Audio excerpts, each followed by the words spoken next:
Yo, what's going on, my fellow revelers? Welcome back to another episode of the Festy Hub Podcast.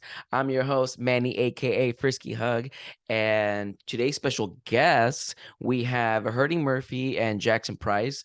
They're brothers. They're kind of like a duo team when it comes to certain projects. So one of them will do the production, the other one will do the vocals.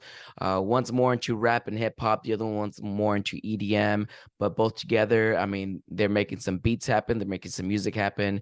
They got a really cool story. Really love getting to know them a little bit better. But we'll dive into that story once the podcast officially starts. And then as for me, as of updates, I don't have anything going on. I actually ended up going to a music festival last week, which was unexpected. So Gasparilla. And now I'm expecting to go to Okeechobee. That's going to be in about 3 weeks. So really excited about that. Still got to make all those plans happen. But yeah, that's it. So without further ado, enjoy the podcast. All right. So I'd love to welcome Hurting Murphy and JaxonPryce to the is it Pierce or Price? Price. Price. I got it right the first time. Welcome to the podcast, guys. So Hurting Murphy, I actually met through Primal Productions here in Orlando. And then now I got introduced to Jaxon thereafter. Through Instagram for the most part, and now I got them on the podcast. But that's kind of how I know you guys. If you guys wouldn't mind giving like a quick explanation or introduction of yourselves. Yeah, for sure. My name is JaxonPryce. I've been kind of all over the place, but from Orlando, Florida originally. Mm-hmm. I consider myself an alternative hip hop artist, but that's kind of always evolving. I'm trying to always expand my skill set and learn how to become a better artist. I'm very hands-on with my process. So my brother, Hurting Murphy, he does all my production, but I'm also very much involved in that process, and we mix and master together. And I just like being hands-on on every piece of the puzzle because I want every part of my music and my art to reflect who I am. So authenticity is a really important thing to me. And that's something that I've had to learn to develop in myself for a long time. And I feel like getting to that takes a lot of like self-reflection, looking inwards and figuring out who you are, and then figuring out how to put that into your music. So that's just what I like doing. I like rapping. I was writing poetry when I was like 7, so I've been kind of a writer my whole life. And then That's awesome. I did my first open mic when I was 14. I wasn't very good, but I just knew it's what I wanted to do. I just felt a connection to hip hop. I don't know where it comes from. It just feels like it's in my blood, and I just knew that I wanted to do it. So yeah, I've just been developing my sound and working with my brother, and I think he's like one of the nastiest producers. I'm one of the nastiest MCs, and we're out here. Pretty nasty. Yeah. That was great, dude. That was great. I don't know how I'm gonna follow that. Well, it's your turn, so you better All right. find a So way. my name's Forrest. I go by Hurting Murphy. I'm his older brother. I didn't know if you knew we're actually brothers, but I wasn't sure if you guys were like actual related or. Yeah, it's literally my blood brother, same mom, same dad. So he's got a deeper voice than me, but I am the older brother. I'm a producer. I use Ableton Live. I've been producing for the better part of 5 or 6 years. I'm kind of a weird case because I would say 40 to 50% of my workload in terms of music is his shit. So I've produced most of his beats. Now going forward, it will probably be close to 100% of them. Mix and master everything. So that's a lot of fucking work. And like he said, him and I are pretty close knit when it comes to that process. He'll come over, record, I'll do a basic mix. He'll come back, we'll do post-production. We'll kind of like bounce ideas back and forth. And for the most part, we work pretty well together. So that's a huge part of my workload. The other part is completely on the other end of the musical spectrum, which should be like electronic dance stuff, which is, how we were introduced.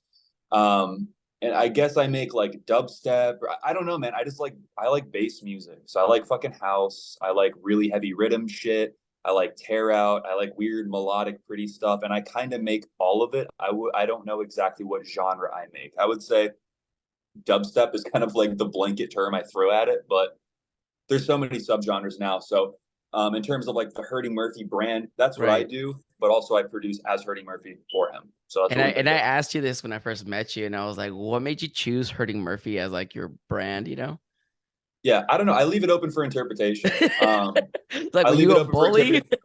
So yeah, so I was a bully, and I just always heard this one kid named Murphy, and I was like, dude, yes.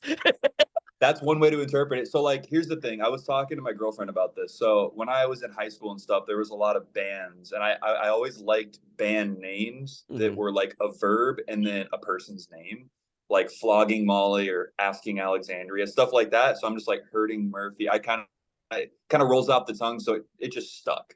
So yeah, open for interpretation though. Yeah, it's very, very rock of you, you know. Yeah, try to keep it rock and roll. When did you decide that like you were fit to be like an artist, or when did you decide like, oh, I'm gonna dedicate my life to like music? Yeah. So me personally, those are very different things because like obviously like most people that are like artists or gravitate towards music in general have known their whole life that they like it. It's just people kind of fall into their specific niches or crafts later on once they kind of fine tune and develop what they're best at. For me, like obviously I've always been into music. I was in like a band in high school and shit. You know, I got lip rings and stretched ears and I'm fucking kind of like an emo kid or whatever. And then in my like early 20s, I started getting into electronic music and like the festival scene. And I really, really gravitated towards it because I'm a big music fan of all genres, but with electronic music, particularly dubstep, especially, it's very focused around sound design versus like melodic and structure.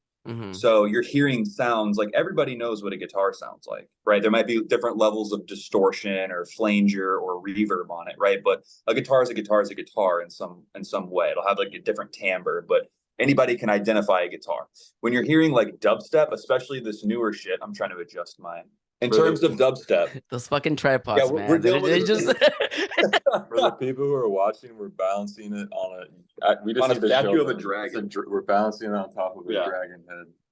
Bear with us, dude. We should keep going. I'll get it. So in terms of like dubstep, right? It's like you're hearing sounds generated from either like wavetable synthesizers or like texture warping or whatever the process of sound design is. And like each sound is a sound you have not heard yet, if it's done correctly or the way that I like it. So I like hearing new sounds that I'm like, oh shit, I've never heard that sound. And the only way to recreate it really would be for someone else to follow the exact course of sound design steps in Serum, like the same parameters, or just the producer themselves. Like they're the conduit of this one sound that will only ever be this one sound, and it's unique. I like that. I think that was the question. When one of you decided, like, when one of you guys decided you guys were going to be like a musician, or did the other one decide at the same time? Was it like a group project, or was it like, you know, one of you two started before the other, like, and then like years later, you're like, you know what, let me help? Yeah, I think since childhood, we both kind of knew. He was very musically inclined, and I was inclined in my own ways. And I think I started pursuing it in a realistic way earlier on than he did. And then he came in a little bit later. But we always had a proclivity for it. We were definitely always inclined towards music and just the arts in general. So I think we both knew from an early age we weren't going to take like a little traditional path. You know, you were very, very like word focused too. You were very like writing focused. For sure. Yeah. It's funny because like I was talking to somebody that knows Wooly. You guys know Wooly, right? Yeah. And his brother was a DJ before Wooly ever even like decided he was gonna DJ. So he had been doing that for a long time. It's just when Wooly started, you know, he just had a better. He just picked it up easier and was able to like just make different beats that like the audience kind of like liked more, you know. So it's like it's funny when I heard that, and I was like, they were telling me how like, you know, his brother had been doing it years before Wooly and stuff like that. So I always find that very interesting how like, you know, even though they're brothers, like, you know, sometimes you just go on the journey at different times, and sometimes That's fun. one of you have to do it first to really think like, oh, it's possible. Because I, for one, like, I find it, that's how I find it first. Like, I find dreams to be unrealistic, and then when somebody shows you like, oh, we can do it, then it makes you kind of like inclined to kind of like pursue it as well, 100%. Yeah, and it's funny, like it happened like in different ways, and then it happened like in different parts of the stratosphere, and then like over time, our cosmic energies just kind of brought it closer, and we're getting even closer in terms of like our workflow and stuff like that. We've got all sorts of life stuff going on. Life is life, so life stuff goes on, but like still that stuff is there, and we're kind of like honing in on how to bring it all together and maximize our potential, which we know we have, especially together. But so like he was always like very writing heavy. He started, I think you started young. I don't want to speak for you, but from what I remember, like young, like 10, maybe earlier. But he's always been writing, right? And I've always been into music. But it wasn't until I was like, I think I was 22, and I'm almost 28 now. And my buddy Swoop Man, shout out Swoop Man, Super Alien. We went to this open mic. So there was this old cafe shop called Natura. It's shut down now, so it kind of adds some like mystique to the story. But we went there, and this was back when I used to like rap about ancient Aztecs and shit like that. Yeah. And I think I was rapping too. He was rapping too. And then we met Swoop, and then he made beats because we're like we both rapped at the time, and I was like, man, I like writing lyrics too. Maybe I want to maybe I want to be a songwriter, right? So we're like, okay, where do we get beats? I never produced in my life. So we met this dude there. He's the nicest dude ever. He's and sitting there in the crowd, like chilling. Yeah, he's like, yo, you guys are sick. You got this Miami Vice kind of deal going on. We're like, oh, fuck yeah. And he's like, yeah, I make beats. We're like, bet. So he went to his car and he played us beats, and we're like, yo, he made like this cool, like lo-fi swung, like off-grid type boom bappy shit.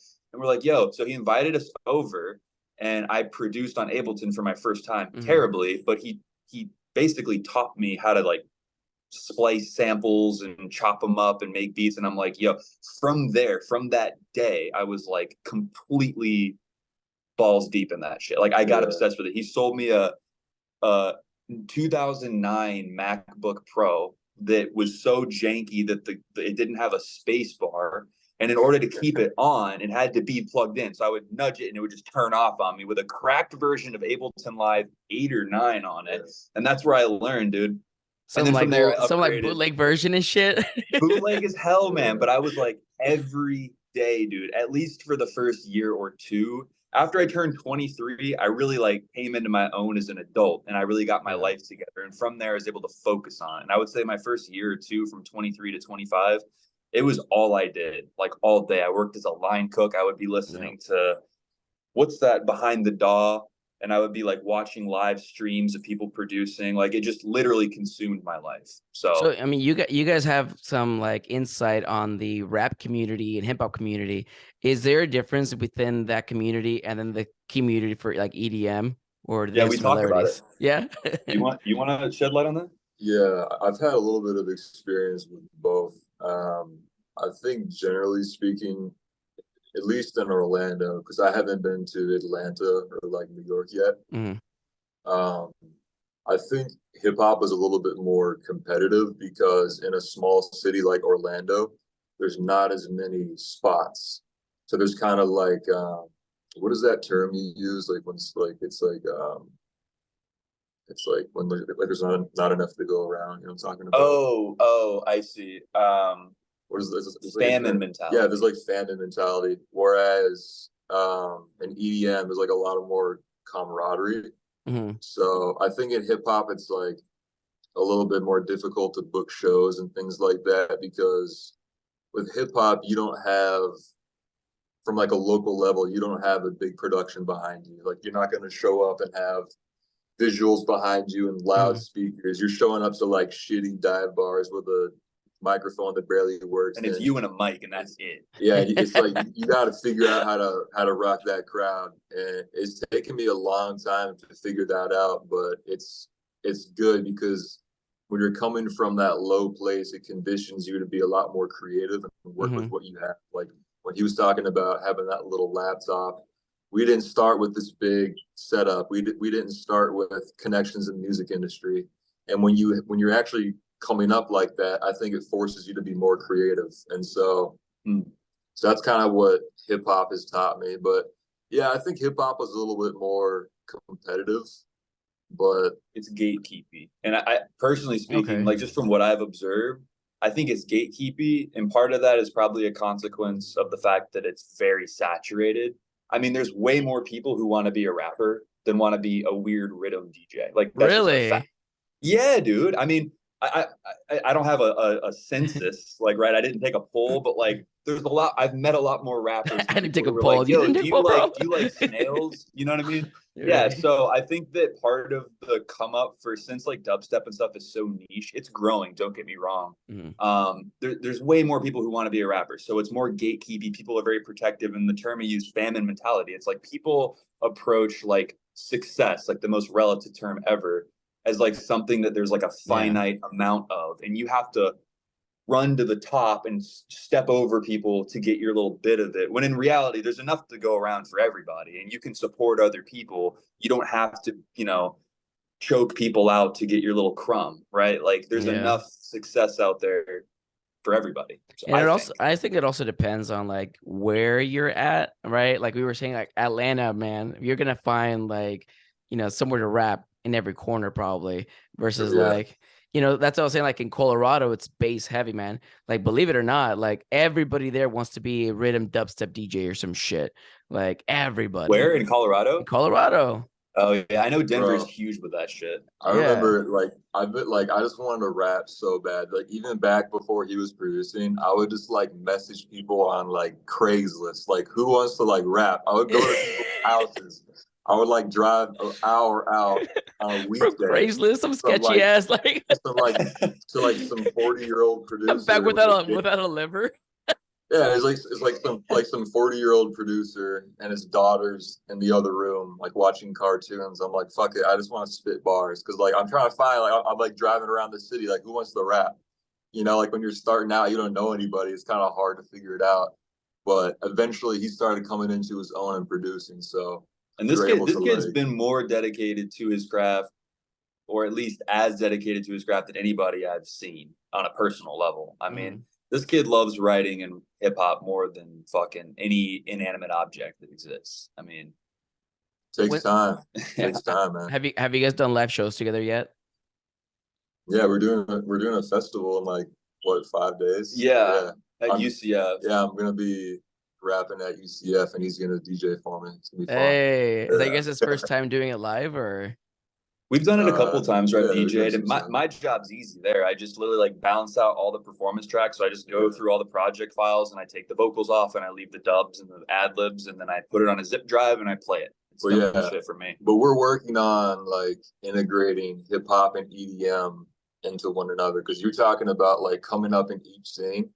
I feel like that speaks to you. You have to figure out a way to stand out and be a little bit different. And I think the way we're going to do that is combining both of our styles together. And so I want us to mix EDM and hip hop and then put that into a live show. So I'm like, well, what if I rap for 3 songs and then he plays one of his bangers and I just jump into the crowd and start dancing with everybody? Like we just mix it up, make it into a melting pot. I think DJ Diesel, so Shaq, he's done that a few times. He's DJ while some of his rapper friends literally rap during the set. And who's the guy that raps for Riot 10? Do you know what I'm talking about? Yeah, I don't know. Who not raps for him, like it's his own artist. But, I forget his name, but they do some stuff like that. So I think I'm just trying to outrun AI, bro. Like AI, I don't want AI to catch up to me and put me out of a job. So I'm trying to outrun AI. We got to think outside of the box for that shit. So that's what we're doing. I mean, AI is not gonna produce some crazy like sets and stuff, you know. Only people can hype up a crowd. Yeah, I think for the most part that's true. Like people gravitate towards the brand, and the brand is the individual or the 2 individuals or whatever. You know, they wanna relate to something, and it's difficult to relate to something that's not. Or like Recno, you know, Recno's that's because there's a difference I want to say between DJing and performing, right? And I think when you add somebody actually singing lyrics or rapping lyrics, you're talking about like somebody performing. It's a whole different thing, right? So like when I say this, like Recno, right? like definitely raps, sings like some of his own vocals, and then he has like actual dancers with him. So you know, I think that's one thing where like AI is not going to be able to compete with is actual live performances. So being able to stay away from just DJing is important. I think I personally am one of those people who I love seeing like an actual performance versus seeing somebody just press play and it's like one of those like DJ sets that like 100%. It's about the music, man. about it. And that's the thing, because people, I actually like, I don't want to be all like, oh, I have credentials or whatever, because I don't. But it's like people always like, oh, you're a DJ, but it's like not really, dude. Like, and I learned how to play a set so that I could perform live. But I'm a producer. Like, I make music. You know, I'm not like just playing other people's music. You know, like the DJ part is important because you want to be able to throw on a set, but like it's all about the music. Exactly. Yeah, and I understand where you're coming from when you say, well, I mean but it is one of your skills. I mean, you cannot diminish being a DJ. You still So it's like it's just I know some DJs that are like nasty with it. I'm not on that level. I can produce with the best of them, but like DJing skills, like my boy Skrilla, like he makes me look fucking bad, bro. I love Skrilla, man. He's the best. But like I relate to that because people will be like, oh, you're an influencer, right? And like you know, I used to like hate that word, whatever, but it is a part of what we do, and it is also part of what got us to where we need to get, where we need to go to still. But it's like, yeah, I'm an influencer, but I'm also like a content creator. I'm a podcaster. I'm an MC at music festivals. Like I literally hosted a fashion show at a music festival. I hosted the welcome ceremony for Lost Lands. Like, you know, I do so much more, you know. I used to be a photographer for DJs, you know, like I've taken like you did that by being loud, and you just fucking worked your way up in there, dude. You're like, yo, I'm here. Like, what's up? And yeah, but if somebody knows me as an influencer, I'm like, yeah, I'm that influencer. You know, all you can do is say proud. It is what it is. I'm like, I'm never gonna correct somebody. I hate, as much as I want to correct every single person that sees me at one form of way or light, but it's like I get called, oh, you're that YouTuber guy, you're that TikTok guy, right? I'm not gonna correct every single person and tell them the most thing I'm proud of. You know, that's a good point. Yeah, because like you don't want to take the fact that you're being recognized for your work. Yeah, I'm still being recognized as something, you know, so it's pretty cool. So like people don't know that you produce music probably, but they've heard you like DJ before and they're like, oh shoot, like loved it, man.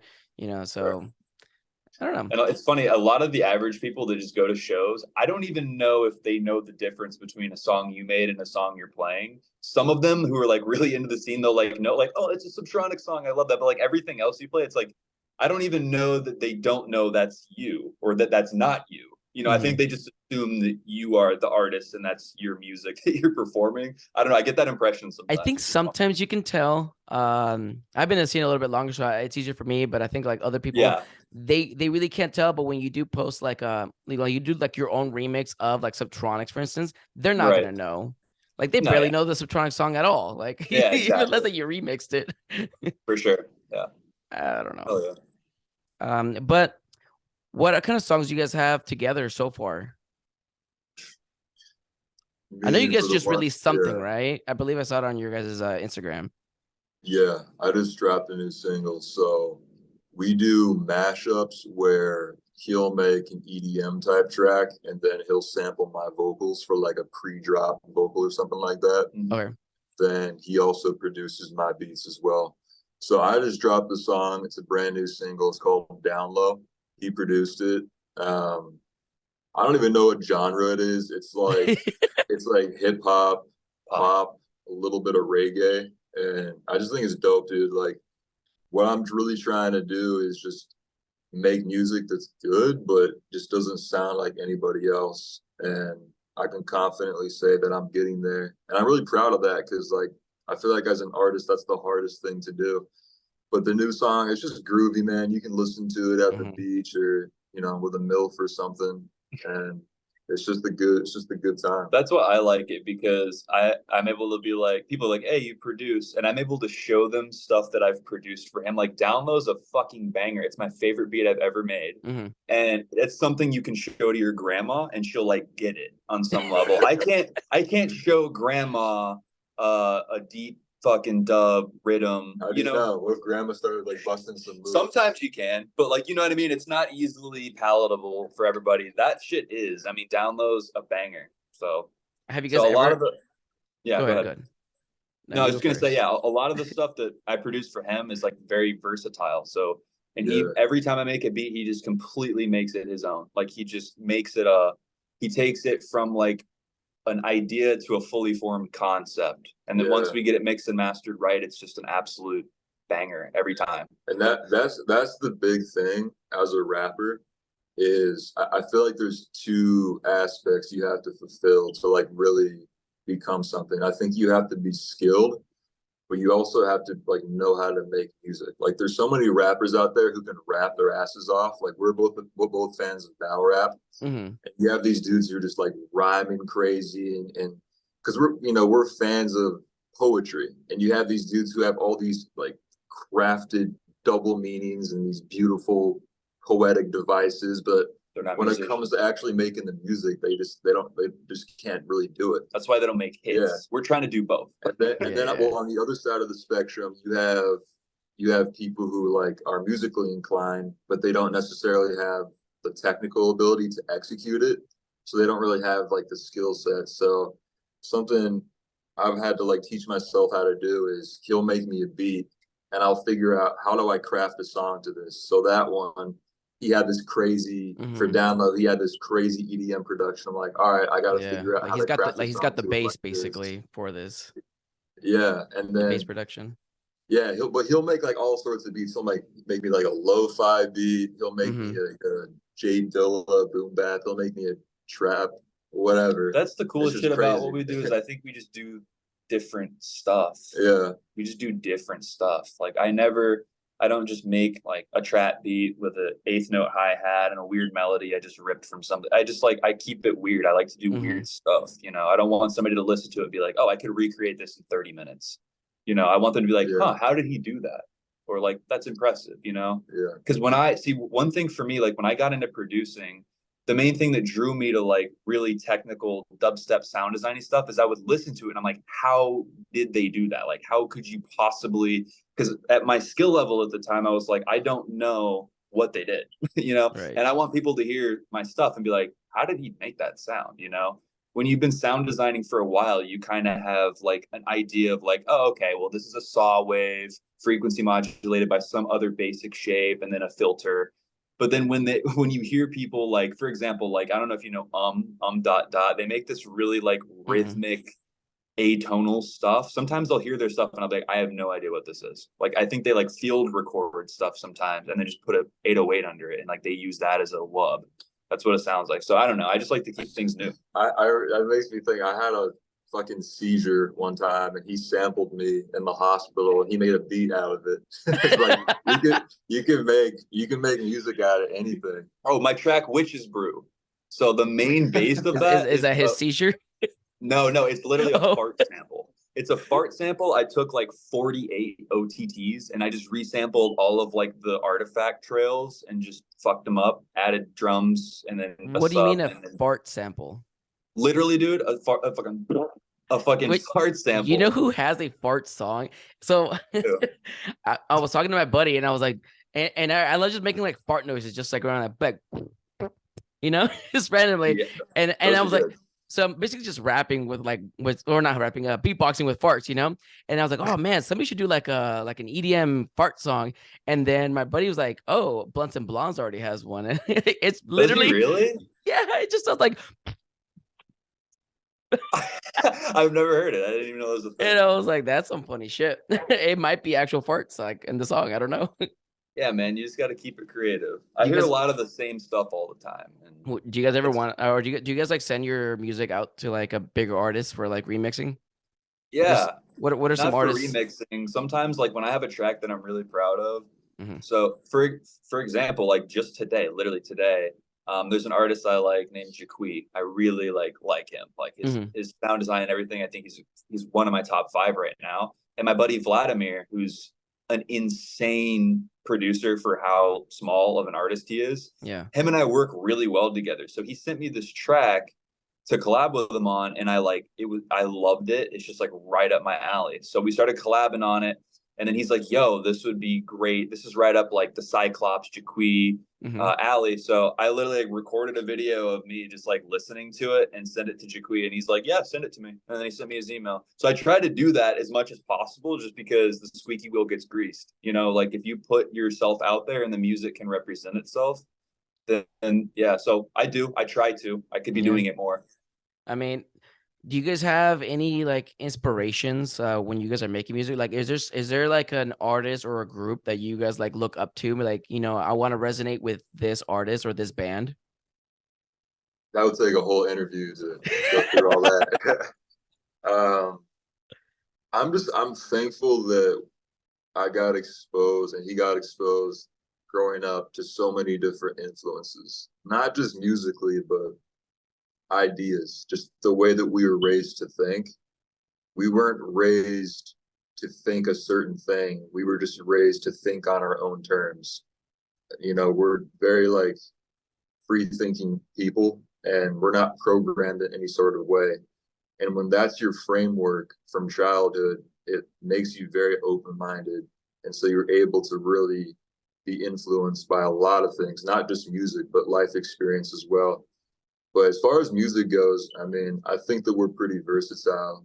Like my top favorite musicians they're all so different. But like for me, Jeff Lynne from Electric Light Orchestra, I think he's one of the most brilliant musicians ever. I mean, he was making like innovative rock and roll mixed with orchestras and synthesizers back in the 70s. And they used to rap on the songs too. Like there's a song called Turn to Stone where they're going da, da, da, da, da, da, like they're rapping they sound like the Migos in the 70s. Like they're doing this in the 70s. So like to me, Jeff Lynne, every time I listen to his music and the way that he just crafts and puts everything together. Serj Tankian, System of a Down. That was what I was saying. They were just like, Jackson, have you taken vocal lessons in the past? Never. No, I should. I'm self-taught, but I should. Yeah, you definitely should. See, I wasn't sure where my life was headed in the past. I was like vocally inclined. So I think I have like 4 years of like vocal lessons in me, like in college, taking vocal lessons with like big reggae bands and other like, you know, musicians and stuff. But obviously like music just it's hard to kind of give up on something that you think might be a dream, but then like you realize it's not really like a dream, it's just more of a hobby. And for me, like singing and music and stuff was more of just a hobby, and I thought it was a dream. But I still wanted to be in the EDM scene, the music scene, like, you know, so I found my niche, but it's kind of hard. But I mean, personally, man, vocal lessons, I recommend it 100%. Like it's nothing bad can come from vocal lessons and really being able to exercise your voice to its limits and potentials. So, and it makes my job easier. Less auto-tune. But on the last question you asked him, as far as influences, that's one thing I've heard you say, which I thought was interesting, and also I've begun to experience it a little bit myself, is that early on, kind of when you're like a blank slate, you're drawn to certain things. So even, I don't know, a lot of producers might have experienced the same thing where you start producing. Initially, you're kind of mimicking what other people do. And then from there, you kind of branch off and learn. Just like when a kid learns to speak, they're 2-3 years old. They just they're just like pretending to be what you just did, right? So they're mimicking you, and then they eventually learn to kind of formulate their own ideas and abstract beyond that. So one thing that Jaxon said is that he started to experience, correct me if I'm wrong, but that the influences start to dry up once you find your own pathway, and that you kind of want to become what you're inspired by. Like you have to fill the shoes of what you're looking for, if that makes sense. Like I am now kind of making the music that I want to be inspired by. And I'm starting to feel that a little bit myself. And that's part of it, right? But obviously in the come up, there's huge, I mean, we were influenced by all sorts of fucking shit, you know? I mean, eventually, you know, you're influenced by so much so much that you look up to. I mean, eventually when you start grabbing all these pieces and people start looking at you and they start seeing you, you're going to Yeah. start being like, people are going to be influenced by you, right? And they're like, whoa, like what he's making is so cool. It's so different. And different doesn't have to be 100% unique. It just doesn't have to be mainstream, you know? So Sure. it's like, Yeah, oh, and I try my best to not like gatekeep anything either. A lot of people yeah. are like really protective of like processing chains and like, what does your master chain look like? And they're like, I won't show you. I don't know, dude. I'm a small artist, but every once in a while I'll get someone who like reaches out to me and they just started producing or whatever. They're like, yo, your shit's cool. Like, how do you do this? And like, I'll always just kind of like tell them a little bit about what I do, because like I don't own this shit, right? Like I'm Yeah. like this like flesh suit that's grateful to be a part of it, but it's like I don't own music per se, right? Right. Like I'm the sole owner of the masters that I create when I produce, right? But it's like music as a idea existed long before me and will continue to exist without me just fine. So to like kind of try and pretend like I own any of it is just a little bit, I don't know, almost like narcissistic. Yeah, and it speaks for itself when you have knowledge that somebody else seeks. Tend to see that in the content creator world when I get content creators that have like 400,000 followers and however how many, and they're asking me for help because I've just been doing this longer. I've been doing it, I've obviously been in the scene way longer than them, and it's a humbling experience to be asked that kind of stuff, and it's really nice for them later on down the road to know that like I wasn't gatekeeping any kind of information. Like, Yeah, you're gonna whatever you're gonna find, you're gonna be able to find it somewhere else. It's just whether or right. not it's easy accessible. And I think what people are afraid of is when that person that's asking for help or for advice or for more like inspiration on what you're doing, and they do it better. One, yeah, it burns, it stings a little bit, but two, I mean, if they're just doing it better, then they're just they're better, honestly. And It's a like, free market. That's the way it's yeah, exactly. That's the way it's supposed to be. And also, it's like like people remember that. If you're a yep, helpful hand, I was people gonna say. remember that shit. You know, Yeah, and people know that they didn't make it where they make it by themselves, right? And 100%. Yeah. that goes back and loops back to what we were saying about the hip hop community versus EDM community. Is there's a lot of camaraderie when it comes to like EDM. Everyone's always helping each other out. Everyone's always throwing samples at each other, stuff like that. Yeah, definitely. So that kind of gives in. What kind of instruments do you guys all play? Do you guys play separate, different instruments, or do you guys what kind of instruments do you guys know how to play? We both know how to play guitar. Over the last year or so, he's kind of picked it back up because we both Okay. played when we were young. I used to be pretty good. I put it down when I started producing, so I can still play a little bit. But he's really taken up like Fingerstyle, Yeah. classical. Okay. I want to be the first classical guitarist / rapper. The I haven't like heard of that before. And I think it would be interesting. So I'm gonna try yeah. and he's getting pretty damn good too. I have tons of respect for people who play like instruments, man. I tried picking up instruments, man. I just realized I'm just not inclined to picking up Yeah. anything really. But like I had a friend that knows how to play the banjo, and then Taboo. I don't know if you guys know who that Taboo is, but he's like, okay. Yeah. He was asking if anybody knew how to play the banjo for one of his songs, and I was like, so I hit him up, and I'm like, hey, I know a guy. Let me like connect you to, and my friend was too shy to be in the song with him, and so I'm like, dude, I have like, if I'm good at one thing, man, I might not be an artist, but I'm an artist when it comes to networking and communications, man. I can do these things, I can connect people, and it's up to the person itself. But I'm like, wow, You're like the Taco Bennett. You're like the Taco Bennett of the EDMs. You're the Kardashian. Yeah. the Kardashian. You're telling me the crawdaddy doesn't know a banjo player, dude? Come on.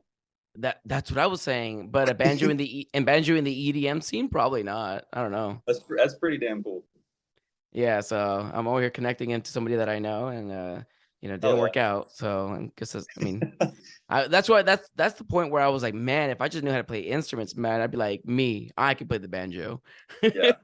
Sign me up. My life would just take a whole right turn. What kind You of can like? sing though.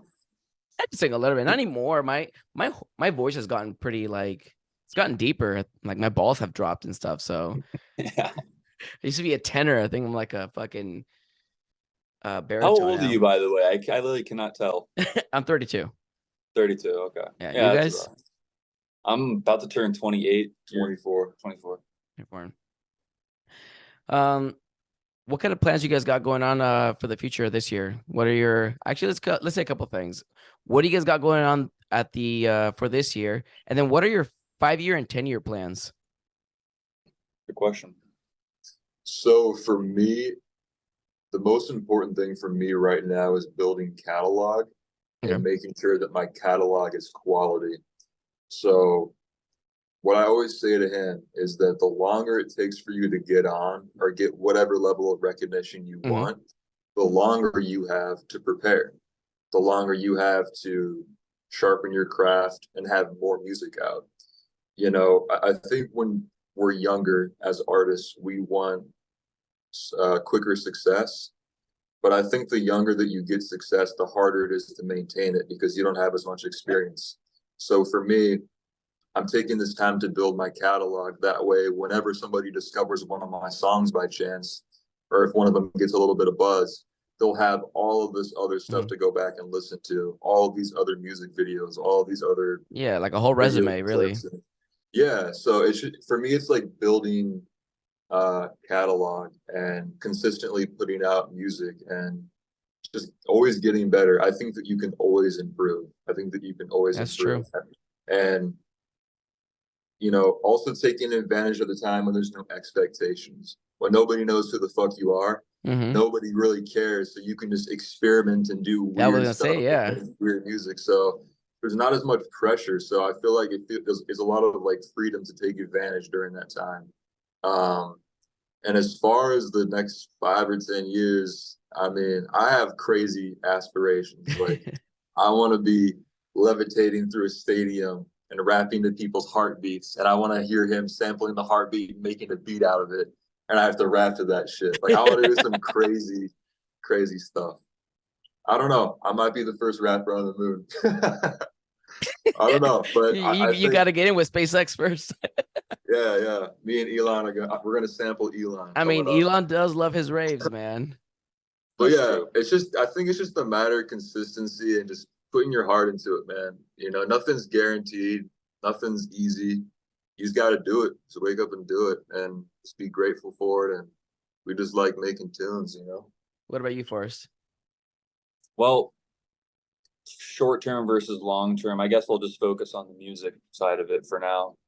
Short term, so this year I have releases lined up. I have some shows I'm playing. Really, I'm just getting acclimated to playing more shows. So I have management. I have John with Primal behind me, and he's been a fucking godsend. Like, that guy works so hard, and he sets up really phenomenal shows and festivals. So I'm lucky to be part of that team. The Primal team is a bunch of good people on there.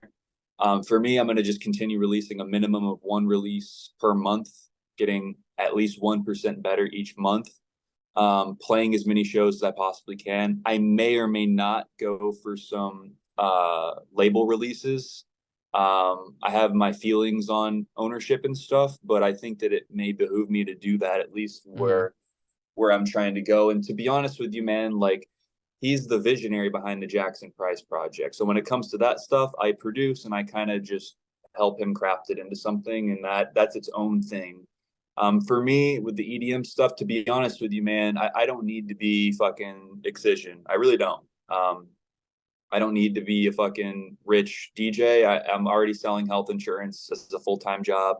I make plenty of money doing that. I'm okay, you know? So I don't need a lot of stuff, man. Like, when I started making music, I just like felt this like intense feeling when I would hear a song that like really like affected me, like not like it, you know, in terms of like melancholy or sadness, but just like this weird drive that it gave me. Like, it would be so intense sometimes that it would make me almost like want to cry, you know, out of like joy. I just want to make people feel that. I want to make people feel that exact feeling on as big of a scale as the universe will allow me to. And I think with time, money, and notoriety just kind of comes along with that, but that is by no means part of the agenda. Right. Okay. Yeah, that's it. We're going to wrap this up pretty soon. I just have one more question for the both of you. Yeah, I have to pee really bad. What's up? What is some advice you guys can give to somebody trying to start out and get into the music scene? Know what your goals are. Don't waste people's time, like if you don't take it seriously. And That's actually pretty good. I think being a professional goes a long way. Because in the music scene and in art scenes, there aren't really rules. And I think a lot of people take advantage of that. But I think that when you show up, when you come correct, and when you act like a professional, that goes a long way. And people remember that kind of shit. And yeah, I think also just balance your expectations, like make it more about the music than the money or the and make it realistic. yeah, and enjoy it, man. Enjoy it. Yeah, I mean, I agree with that for sure. I mean, same thing here. I second that. It's just you want to obviously know your goals, but you want to examine the motives behind the goals, like, and that takes rigorous honesty, like being honest with yourself, right? Like, why do I want to do this? Do I want to be a famous rapper? Because like people do things for ulterior motives, and sometimes they succeed at it, and those you see self-implode. For me, dude, like it's always been about making music. I haven't made dick from music. I haven't. I'm still doing it every day. I still listen to it every fucking day, and I won't stop. I don't give a shit. I love it, dude. Music is my favorite thing ever. So we're just gonna do it no matter what. And trust your fucking gut. It's cliche, but listen to your gut. You know, run with the winners. Yeah. You said trust your gut, right? EDM Maniac. I interviewed him. I interviewed the owner for EDM Maniac, and he said that exact same thing as his advice. He's like, trust your gut, because at the end of it, that's all you got. Run with the winners, man. In the music industry, there's a lot of people that are real shady and questionable, but I have a small group of individuals that I really trust, one of which is obviously him, John from Primal. Skrilla's one of them. Noah, who goes by Charlie Rose. Yeah, and I mean, those are like my fucking guys, right? Like, you want to find people in your circle, Swoop and his wife, like people that you trust, people that you would trust to watch your child, right? Like that's who you want to run with, and usually that circle is going to be pretty small. But that's what I would do. I would surround yourself with people who have similar goals or at least interests, and trust your gut the whole way, dude. All right. If people wanted to search you guys, stuff like that, what is your guys' handles? Hurting Murphy, at Hurting Murphy, HurtingMurphy on everything, mostly Instagram, SoundCloud. Yeah. For me, everything is the same, at JaxonPryce, JaxonPryce, JaxonPryce.com. Coming to a city near you very soon. You never know. HurtingMurphy.com. I forgot I have a website. That's hilarious. Oh, you have a website? Okay. Yeah, I literally pay for it every month too, and I built it. I'm supposed to like. I used to have a website because I used to do blog writing, and instead of just having it be uploaded on those companies that I would write for, I would also have it on mine, on top of like all the things that was going on. But honestly, just like keeping up with like having to pay for it, I'm just not about. Do you have a Festy Hub podcast website, or do you upload these just to like as like clips to like reels, or do you do like full episodes on YouTube and stuff? There are full episodes on. Well, it's funny. That's actually what I was gonna get to. This is for the viewers out there. This podcast episode will be available on SoundCloud, Spotify, Apple Podcasts, Google Podcasts, Stitcher, Amazon Music is now one of them.